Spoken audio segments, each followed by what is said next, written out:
Proverbs 13:1 says, "A wise son listens to his father's instruction, but a scoffer does not listen to rebuke."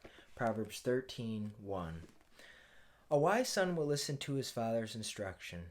We all go through that phase where our brain is continually developing, and for men, I believe it's 25 when the brain is fully developed. But those who are sons, we naturally do not want to listen to our parents' advice. But when we see that they are filled with wisdom, so long as they know God and are pursuing Him, and we need to obey them regardless.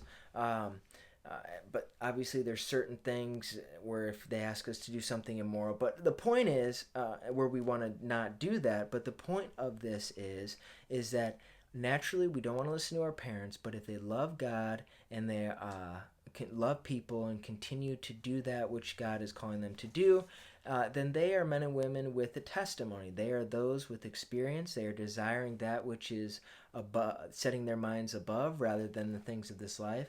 And they can give us wisdom so long as we will hear it. And as sons and daughters of our fathers and mothers, we need to listen to what they have to say because it is for the best interest. Because the reality is, when we get to a certain age where we look back and see all of what our parents did, we're going to be so thankful. We're going to look back and say, wow, I was such an idiot back then. I was so selfish. I never wanted to listen to anything they had to say. And we're going to have more wisdom because we have gotten older.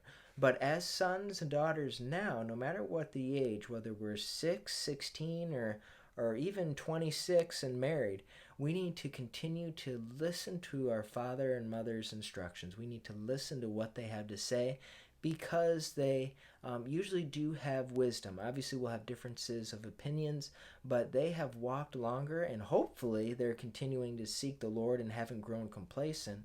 And so we need to be willing to listen to what they have to say. But it is the scoffer who does not listen to rebuke. The scoffer is, for example, the atheist.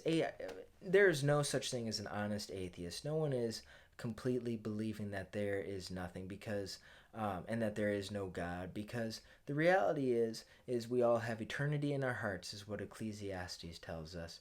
And the atheist will not listen to rebuke. The atheist will stick the vehemently atheist that sticks to his ways and is not willing to listen to rebuke. They will not give in to sound criticism or sound arguments for the existence of God, which is apologetics, defending the faith. They won't want to listen to any of that because they are so committed to their opinion and insight that even that which is gold and which makes absolute sense in one person's eyes and in most people's eyes, they're not going to look at that. They're not going to buy into it because they're so committed to an opinion that they would rather die deceived than to live in truth.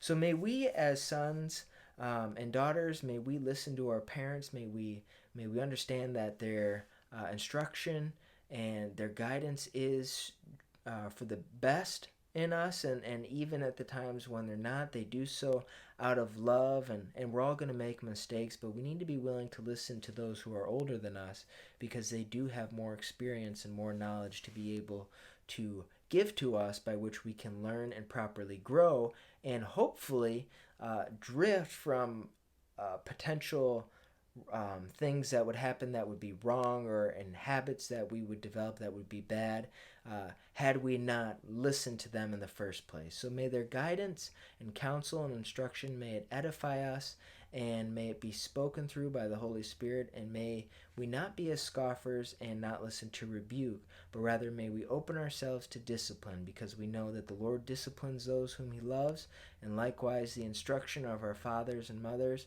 who love God are doing so out of love because they want us to grow and they want to see us succeed in this life for the glorification of God.